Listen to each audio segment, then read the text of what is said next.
The Valley of Fear, by Sir Arthur Conan Doyle. Part 1, The Tragedy of Burlstone. Chapter 1, The Warning. I am inclined to think, said I. I should do so, Sherlock Holmes remarked impatiently.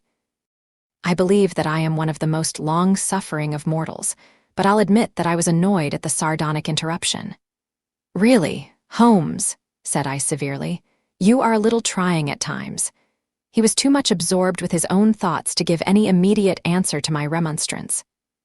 He leaned upon his hand, with his untasted breakfast before him, and he stared at the slip of paper which he had just drawn from its envelope. Then he took the envelope itself, held it up to the light, and very carefully studied both the exterior and the flap. "It is Porlock's writing," said he thoughtfully. "I can hardly doubt that it is Porlock's writing, though I have seen it only twice before. The Greek E with the peculiar top flourish is distinctive.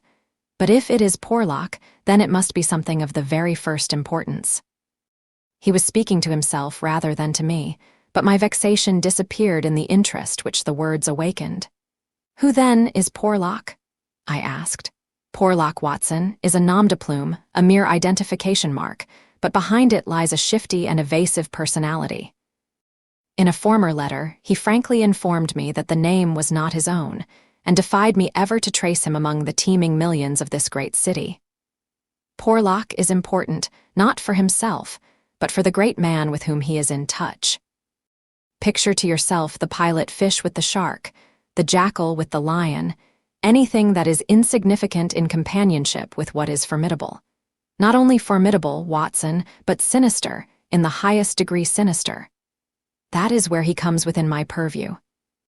You have heard me speak of Professor Moriarty, the famous scientific criminal, as famous among crooks as, my blushes, Watson," Holmes murmured in a deprecating voice.